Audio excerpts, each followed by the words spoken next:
Hello friends, स्वागत है आपके अपने परिवार एग्जाम पीक पावर में। मेरा नाम है योगेंद्र और हम आपके लिए फिर से लेकर आ गए semester semester one, semester two और सेमेस्टर थ्री। अगर आप इन तीनों में से सेमेस्टर में से किसी भी सेमेस्टर में होंगे तो आपके लिए यह वीडियो बहुत ही महत्वपूर्ण होगा, समझे ना।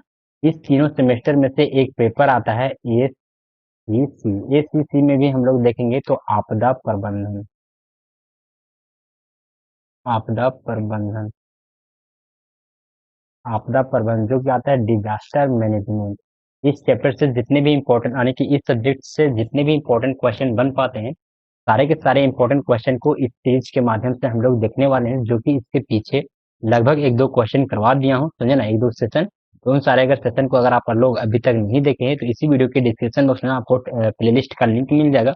वहां से आप जाकर देख लीजिए, समझे ना। सीक्वेंस वाइज जितना क्वेश्चन आपको करवाया जाएगा इस सेशन के माध्यम से, उससे बाहर आपको एग्जाम में एक भी क्वेश्चन नहीं पूछा जाएगा। सारे के सारे सिलेक्टेड क्वेश्चन है, समझे। तो देखिए इस क्वेश्चन में क्या है, क्वेश्चन में क्या पूछा जा रहा है। इसको थोड़ा सा इरेज कर लेते हैं।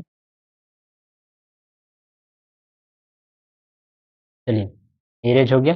चलिए इस सेशन में इस क्वेश्चन में क्या बताया जा रहा है, पूछा जा रहा है।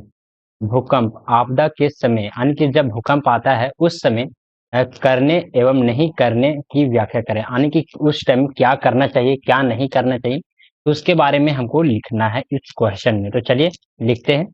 यहाँ से उत्तर स्टार्ट हो जाता है। आप लोग प्रयास कीजिएगा कि जिस तरह से यहाँ पे पॉइंट बना बना कर लिखा गया है उसी प्रकार से आप आंसर शीट में भी लिखने का प्रयास कीजिएगा, समझे।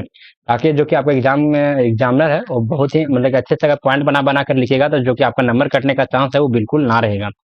तो चलिए स्टार्ट करते हैं। देखिए यहाँ पे दिया हुआ है, भूकंप आपदा के समय उचित तैयारी और सावधानी से जान माल की क्षति को कम किया जा सकता है। निम्नलिखित करने एवं नहीं करने की सूची भूकंप भूकंप के दौरान और उनके बाद सुरक्षा सुनिश्चित करने करने में सहायक हो सकती है। यानी कि भूकंप जब आपदा आता है उस टाइम अगर अवेयर रहेंगे, अगर हमको पहले ही पता चल जाएगा तो उस समय हम उचित तैयारी करके रखे हुए रहेंगे, सावधानी अगर हम बरते हुए रहेंगे तो जान माल यानी जान कहने का मतलब कि जीवन पर क्षति और माल कहने का मतलब कि आर्थिक क्षति, समझे ना। तो ये जान माल का जो क्षति हो वो कम हम कर सकते हैं। पूर्ण रूप से समाप्त नहीं हो सकता लेकिन कम हम कर सकते हैं, समझे। तो अगर हम सावधानी और उचित तैयारी अगर हम रहे तो चलिए देखते हैं करने योग्य वाले बातें यानी कि क्या करने चाहिए, समझे। तो देखिए इसका ऑप्शन में आता है फर्स्ट फर्स्ट पॉइंट में आता है शांत रहें, घबराएं नहीं और धैर्य बनाए रखें। यानी कि जब भूकंप आता है तो आप लोग ऐसा नहीं कि हड़बड़ा जाना है, कहीं कहीं ना कहीं मतलब बाहर निकलने लगना है, मतलब कुछ ऐसा भी काम नहीं करना है, मतलब कि धैर्य बना कर रखना है, घबराना नहीं है। इस प्रकार का पॉइंट को भी मेंशन कीजिएगा। नेक्स्ट पॉइंट में आता है सुरक्षित स्थान पर जाएं, जैसे कि मेज डेस्क या किसी मजबूत फर्नीचर के नीचे छिप जाएं और खुद को ढक लें। यानी कि कहने का मतलब है सुरक्षित स्थान पर जाने का मतलब अगर आपके पास संभव हो तो फिर आप खुले मैदान में चले जाइए, समझे ना, खुले मैदान में चले जाइए। या फिर अगर रूम में है, समझे ना, कोई मकान में है, अगर वहां पे चांस आपका नहीं बन रहा है कि हम लोग निकल सकेंगे इस घर से, तो ऐसा जगह पे चले जाइए। या फिर दो बीम यानी कि दो अथी रहते ना, बीम जो कि छड़ के बनाए हुए रहते हैं, बीम हम लोग कहते हैं, समझे ना। तो वो दो बीम के बीच में कोना में आप चले जाइएगा तो वहां पे भी थोड़ा सा बचत है। या फिर किसी मजबूत फर्नीचर डेस्क या फिर मेज, उसके नीचे आपको छिप जाना है और दूसरी बात खुद को ढक लेना है। मतलब इस प्रकार से छिपना ना कि मतलब कि बहुत ही कम हमको क्षति हो सके, कि ऊपर से कुछ गिरे भी तो मेज पर आकर रुक जाए, ना कि हमको लग जाए सीधे। इस प्रकार का वहां पे कार्य हमको करना पड़ता है। चलिए नेक्स्ट पॉइंट में आते हैं, पॉइंट नंबर 3। अपनी स्थिति बनाए रखें, यानी कि भूकंप रुकने तक अपने सुरक्षित स्थान पर ही रहें। यानी कि कहने का मतलब कि जब तक भूकंप पूर्ण रूप से रुक नहीं जाता है, समझे ना, तब तक आप जिस सुरक्षित स्थान पर है उसी सुरक्षित स्थान पर आपको टिके रहना है, समझे। चलिए नेक्स्ट पॉइंट में आता है, पॉइंट नंबर 4 में देखिए क्या दिया। मजबूत संरचना के पास रहें, जैसे कि दीवारों स्तंभों जैसे स्तंभों, जिसी को कहते हैं हम लोग बीम, समझे ना, बीम कहते हैं ने जो कि छड़ से ढलाई किया हुआ रहता है ना कोना कोना में, तो उसी को बीम कहते हैं। उसी को हम यहाँ पे स्तंभ भी कहा जाता है। और बीमों के पास खड़े रहें, यानी कि कहने का मतलब है खड़े रहे, क्योंकि ये संरचना मजबूत होती है। यानी कि दीवार और स्तंभ और बीमों के पास जो कि ये तीनों संरचना है वो बहुत ही ज्यादा मजबूत होती है। तो यहाँ पे जाकर आप लोग खड़ा हो सकते हैं, मतलब यहाँ पे टिक सकते हैं, समझे। इस पॉइंट को भी आप लोग मेंशन कीजिएगा। चलिए नेक्स्ट पॉइंट में आते हैं, पॉइंट नंबर 5। इसमें आता है सिर और गर्दन की सुरक्षा करें। अपने हाथ हाथ से सिर और गर्दन को सिर और गर्दन को ढक कर रखे, समझे ना, ढक कर रखना चाहिए, यानी कि सिर और गर्दन को अपने हाथ से ढक कर रखना चाहिए, या फिर किसी मजबूत फर्नीचर या फिर कोई वैसा सामान जो कि सिर और गर्दन को मतलब कि आसानी से ढक कर रखा, मतलब कि मतलब बचा सके, समझे ना। उस प्रकार के भी एथी को आप लोग को आपको मतलब रखना चाहिए। एक मिनट टाइम दीजिएगा। हम्म, चलिए आते हैं अपने पॉइंट पर। नेक्स्ट पॉइंट में देखिए, पॉइंट नंबर 6 इसमें दिया, ऊंचाई पर हो तो वहीं रहे, यानी कि अगर आप ऊंचाई पर है तो वहीं पर रहना चाहिए, अगर आप ऊंचाई इमारत में है तो वहीं रहें, और लिफ्ट का प्रयोग ना करें, यानी कि अगर ऊंचाई बिल्डिंग पर है, जैसे चार तल्ला 5 तल्ला पे है, समझे ना, तो उसी जगह पर आपको रहना है, बढ़िया जगह पर आपको मतलब कि बीम के बीच में रहना है, किसी फर्नीचर के बीच नीचे रहना है, ढक कर मतलब कि छिप जाना है। तो इस प्रकार अब जिससे आप लोग देखिएगा कि लिफ्ट में जैसे भूकंप आता है तो घबराने के बाद आप लिफ्ट पे चले जाए, सोचेगा कि हम बाहर निकल जाए रूम के, तो इस सारे कार्य को आप ना करें, लिफ्ट का प्रयोग बिल्कुल भी ना करें, क्योंकि वहां पे थोड़ा सा झटका के कारण जो उसका लिफ्ट का जो ऊपर घिसता है ना, क्या कहते हैं उसको, रस्सी समझिए ना, रस्सी वगैरह रहता है जो क्या कहते हैं तार का रहता है, वो वगैरह टूटने का डर रहता है, टूटने टूटने से समझिए सीधे आप नीचे ग्राउंड फ्लोर में जाइएगा, टकराने के बाद समझिए वहां पे भी आपका जान का नुकसान हो सकता है, इसलिए आप ऊपर में ही टिके हुए रहे, समझे, यहीं पे सुरक्षित स्थान पर हैं। चलिए नेक्स्ट पॉइंट में आता है, पॉइंट नंबर 7 में देखिए, खुली जगह पर जाए, अगर आप बाहर हैं तो पेड़, इमारतों और बिजली के तारों से दूर खड़े हो जाए, यानी कि खाली मैदान में चले जाएं, जहाँ पे ना ही पेड़ हो ना ही कोई इमारत हो, इमारत कहने का मतलब है कि मकान हो, बड़े बड़े इमारत जो रहते हैं, बड़े बड़े मकान, 10 तल्ला 5 तल्ला, इस सारे इमारत से, और प्लस में बिजली के तार से भी दूर रहने का प्रयास करें, यानी कि खुले स्थान पर जाकर आप लोग रह सकते हैं भूकंप आने के बाद। चलिए नेक्स्ट पॉइंट में आता है, पॉइंट नंबर 8, आपातकालीन किट तैयार रखें, जैसे कि पानी, भोजन, प्राथमिक चिकित्सा, किट, टॉर्च और बैटरी रेडियो जैसे आपातकालीन वस्तुओं को हमेशा रखें। अब जैसे पानी भी रखना चाहिए, समझे ना, भोजन का भी प्रबंध रखना चाहिए, प्राथमिक शिक्षा यानी कि फर्स्ट एड भी रखना चाहिए, किट और फिर टॉर्च भी, ताकि अंधेरे वगैरह में आपको आसानी से दिख सके। बैटरी रेडियो कहने का मतलब है कि आप लोग मतलब समझिए कि संचार से जुड़े हुए रहिएगा, ताकि आपको पता चल सकता है कि किस क्षेत्र में कहाँ पे ज्यादा भूकंप का यहाँ पे जो कि भूकंप तीव्र गति से है, समझे ना, कहाँ पे कम है। तो इस प्रकार के हम लोग के संचार से भी आप लोग जुड़े रह सकते हैं बैटरी रेडियो वगैरह से। और जैसे आपातकालीन वस्तुओं को हमेशा साथ में रखें, जैसे अगर आपको आपका कोई दवा वगैरह चल रहा होगा, तो उन सारे वस्तुओं को भी हमेशा साथ में रखें, ताकि आप अगर अपने मकान से भी दूर में रहे तो वहां पे भी आप लोग सुरक्षित रह सकते हैं, अपना खाना वगैरह, पानी पीने वगैरह, समझे ना। तो इन सारे वस्तुओं को अपने साथ रखने का मतलब कि बताया जाता है।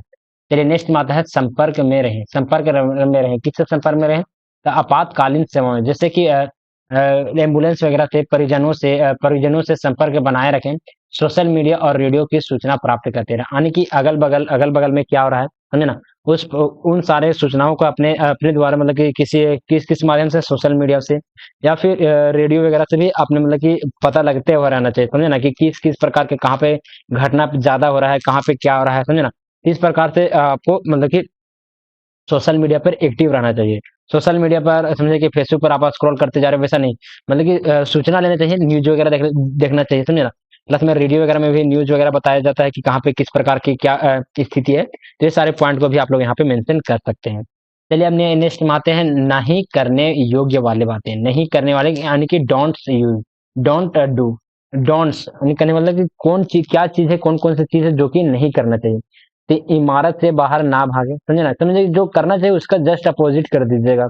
इमारत से बाहर ना भागे, यानी कि अगर आप मकान में है तो उससे बाहर नहीं निकले, समझे ना, क्योंकि निकलते निकलते अगर आप गिर गए तो उसके बाद फिर आपको बहुत ही ज्यादा नुकसान हो जाएगा। अचानक बाहर भागने से चोट लग सकती है। अब भूकंप के दौरान बाहर निकलना खतरनाक हो सकता है। नेक्स्ट में आता है, लिफ्ट का उपयोग ना करें, लिफ्ट का उपयोग ना करें, भूकंप के समय लिफ्ट का उपयोग खतरनाक हो सकता है, क्योंकि बिजली कट सकती है या फिर लिफ्ट फंस सकता है। नेक्स्ट में आते हैं, नेक्स्ट पॉइंट में आते हैं, पॉइंट नंबर 3 में देखिए क्या दिया, खिड़कियों के पास ना खड़े रहें, खिड़कियां शीशों और बड़े मिररों से दूर रहें, क्योंकि वे टूट सकती हैं, यानी कि खिड़की में बहुत सारे खिड़की वगैरह में देखिएगा ना, तो शीशा का लगा हुआ रहता है ना, तो सारे से दूर ही रहना चाहिए, अलमीरा वगैरह से दूर रहना चाहिए, ताकि भूकंप आए तो अगर टूट फूट का भी वहां पे क्रिया हो तो आपको चोट ना लगे, तो इन सारे चीजों से आप लोग दूरी बना कर रखिएगा। चलिए नेक्स्ट पॉइंट में आ जाता है, पॉइंट नंबर आता है 4, इसमें आता है, भारी वस्तुओं के नीचे ना खड़े हों, यानी कि कोई ऐसा चीज जहाँ पे मतलब कि बहुत ही भारी चीज है, उसके नीचे अगर आप खड़े होते हैं ना, तो मतलब कि उसके ऊपर अगर कुछ गिरता है तो वो आपके ऊपर फिर आ जाएगा। तो इस कारण से भी भारी वस्तुओं के भी नीचे ना खड़े रहें। जैसे में आ जाता है फर्नीचर, समझे ना, पंखे एवं और अन्य भारी वस्तुएं के नीचे खड़े होने से बचें, समझे। नेक्स्ट पॉइंट में आता है पॉइंट नंबर 5। इसमें लिखना है, आगे आग का प्रयोग ना करें। भूकंप के दौरान गैस लीक हो सकती है, इसलिए आग और बिजली उपकरणों का उपयोग ना करें। जैसे कि आप लोग देखिएगा कि भूकंप आता है तो सभी के घरों में गैस सिलेंडर रहता है। गैस सिलेंडर रहता है तो उसमें समझिए कि लीक वहां से होने की संभावना जो कि बढ़ जाती है, भूकंप जब वहां पे आती है तो। इस कारण से आग आग वाले उपकरण जो कि माचिस वगैरह हो, लाइटर वगैरह हो, फिर मोबाइल वगैरह भी उपयोग ना करना चाहिए, समझे ना, ताकि जो कि गैस है वो लीक कर अगर आग के संपर्क में आती है तो फिर वहां पे आग लग जाएगा। इस कारण से भी आग वाले उपकरणों का उपयोग एकदम बिल्कुल भी नहीं करना चाहिए। पैनिक ना करें, या अराजकता और भी अधिक समस्या उत्पन्न कर सकती है। शांत और व्यवस्थित रहना महत्वपूर्ण है। यानी कहने का मतलब है पैनिक ना करें, कहने का मतलब है कि घबराएं नहीं, समझे ना। अगर आप घबरा जाते हैं तो समझिए कि आपके लिए बहुत ही ज्यादा और समस्या को उत्पन्न कर देता है। चलिए नेक्स्ट पॉइंट में आते हैं। इस पॉइंट में देखिए क्या बताया जा रहा है, सुनामी क्षेत्रों में समुद्र के पास न जाएं। अगर आप तटीय क्षेत्र में हैं और भूकंप के बाद समुद्री का जल स्तर घटता है, तो तुरंत ऊंचाई पर चले जाएं, क्योंकि सुनामी आ सकता है। यानी कि आप लोग देखते होंगे कि जब तट तट इलाके में जाते हैं ना, तो सुनामी वहां पे बहुत ही ज्यादा आता है। समुद्र में जाइएगा तो वहां पे देखिएगा कि जल स्तर, जैसे एक यहाँ पे समुद्र है मान लीजिए, तो यहाँ पे देखिएगा जल स्तर यहाँ पे नीचे गिरा हुआ था, अभी समझिए कि सारा का सारा जल इधर है। अब एक मतलब कि भूकंप आएगा तो मतलब कि बहुत ही तेज रफ्तार में अगर सीधे जाएगा तो यहाँ पे जितने भी लोग वगैरह रहेंगे ना, तो सभी को फिर से वापस वो ले जाएगा। इसलिए वैसे स्थान पे चले जाइए जहां तक ये जल ना पहुंच सके, समझे ना।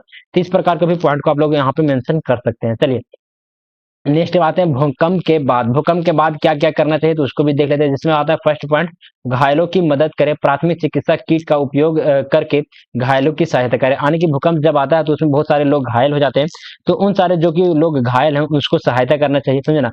उसको प्राथमिक चिकित्सा देना चाहिए, फर्स्ट एड देना चाहिए। चलिए नेक्स्ट पॉइंट में आते हैं पॉइंट नंबर 2, गैस और बिजली की जांच करें। गैस और बिजली की लाइन बंद कर दे अगर कोई रिसाव या क्षति देखे तो। यानी कि कहने का मतलब कि गैस और बिजली, अगर गैस कहीं से लीक कर रहा है तो उसको बंद कर दें, समझे। और बिजली को भी जांच कर ले कहीं तार वगैरह तो कट नहीं गया है, ताकि आपको आपके जो मकान में हो वो आग लगने की संभावना शॉर्ट सर्किट से वो ना रहे। तो इन सारी चीजों को भी आप लोग ध्यान में जरूर रखिएगा। चलिए नेक्स्ट पॉइंट में आता है मलबे से दूर रहें। कमजोर संरचना वाले मलबे से दूर रहें, क्योंकि वे गिर सकते हैं। यानी कि जैसे भूकंप आ गया, कोई मिट्टी का घर है लेकिन वो गिरा नहीं पूर्ण रूप से, लेकिन थोड़ा मोड़ा उसमें लटका हुआ, मतलब कि लटका हुआ करने का मतलब कि टिका हुआ है, तो समझिए कि उसके पास में जाएगा तो कभी भी गिर सकता है। अब कभी भी गिरेगा तो आपका गिर जाएगा तो फिर वहां पे आपका जान का भी नुकसान हो सकता है। तो इसलिए भी मलबे कहने का मतलब कि वैसे जगह वैसे चीज जो समझिए कि अपशिष्ट है, मतलब खराब हो चुका है और उसके पास जाने के बाद आपको क्षति हो सकता है, तो उन सारे चीजों से आप लोग दूरी बनाकर रखिएगा। चलिए नेक्स्ट पॉइंट में आता है पॉइंट नंबर 4 में देखिए क्या दिया, आपातकालीन सेवाओं को सूचित करें। अगर आपको सहायता की आवश्यकता है तो आपात स्थिति में तुरंत आपातकालीन सेवाओं को सूचित करें। यानी कि एम्बुलेंस वगैरह से भी आप लोग वहां से कांटेक्ट कर सकते हैं, जहां पे देखिएगा कि आपका फर्स्ट एड से भी ठीक नहीं हो पा रहा है, जिसको ज्यादा घायल, मतलब कोई व्यक्ति जो ज्यादा घायल हो गया, तो उसको एम्बुलेंस के माध्यम से आपातकालीन की सुविधा को उसको दिया जाना चाहिए, समझे ना, मतलब दिया चाहिए, उसको हॉस्पिटल में तुरंत ले जाना चाहिए। तीन सारे भी क्रिया को करना चाहिए भूकंप होने के बाद। चलिए नेक्स्ट पार्ट में सरकारी निर्देश का पालन करें। स्थानीय अधिकारी और आपातकालीन सेवाओं को निर्देश का पालन करें। अगर कोई सरकारी आदेश आता है कि इस क्षेत्र में भूकंप आने की संभावना बन जाती है, समझे ना, फिर भूकंप आ जाती है और वहां पे समझिए कि भूकंप आने के बाद वहां पे कोई क्षति वगैरह होता है, तो वहां पे आके कोई सरकारी ऑफिसर बोलता है कि ये ऐसी चीज करो, तो मतलब कि कोई सहयोग करो, किसी व्यक्ति को घायल है उसको जल्दी से जल्दी हॉस्पिटल पहुंचाओ। तो इन सारे सरकारी आदेशों का भी पालन करना हमारे लिए बहुत ही महत्वपूर्ण पॉइंट बन जाता है। चलिए यहाँ पे देखते हैं, थोड़ा सा इसका निष्कर्ष को भी यहाँ पे लिख लेंगे। तो इन सावधानियों का पालन करके हम भूकंप के दौरान और उसके बाद अपने और दूसरे को सुरक्षित सुनिश्चित कर सकते हैं, समझे। तो इस पॉइंट को भी जरूर से जरूर मेंशन कीजिएगा, मोस्ट इंपॉर्टेंट पॉइंट बन जाता है। और इसको निष्कर्ष लिखना बहुत ही कंपलसरी है, तो निष्कर्ष भी लिखना आप लोग एकदम बिल्कुल भी ना भूलें। आपको यह सेशन कैसा लगा, समझे। सेशन अगर आपको अच्छा लगे तो प्लीज इस सेशन को लाइक करें, अपने दोस्तों के साथ ज्यादा से ज्यादा शेयर करें, ताकि आने वाले जितने भी सारे इंपॉर्टेंट क्वेश्चन का वीडियो हो, समझे ना। चैनल को सब्सक्राइब करना तो एकदम बिल्कुल भी ना भूलें, क्योंकि आपको सेमेस्टर 1 से लेकर सेमेस्टर 8 तक कंप्लीट तैयारी करवाया जाएगा। आपका कोई भी सब्जेक्ट हो, सेक पेपर हो, एमडीसी पेपर हो, ऑनर्स पेपर हो, मैनर पेपर हो, मेजर पेपर हो, सारा ए टू जेड आपको कंप्लीट यहाँ पे तैयारी करवाया जाएगा। तो आप लोग एकदम टेंशन फ्री हो जाइए, चैनल को सब्सक्राइब कीजिए। मतलब सेमेस्टर में आपको जितना कंटेंट डिलीवरी किया जाता है इस चैनल के माध्यम से, उससे ज्यादा कुछ भी नहीं पढ़ना, बहुत ही लिमिटेड कंटेंट दिया जाएगा। तो चैनल को जरूर जरूर सब्सक्राइब करें, वीडियो को लाइक करें, अपने दोस्तों के साथ शेयर करें। Thank you for watching this session. जय हिंद, जय भारत।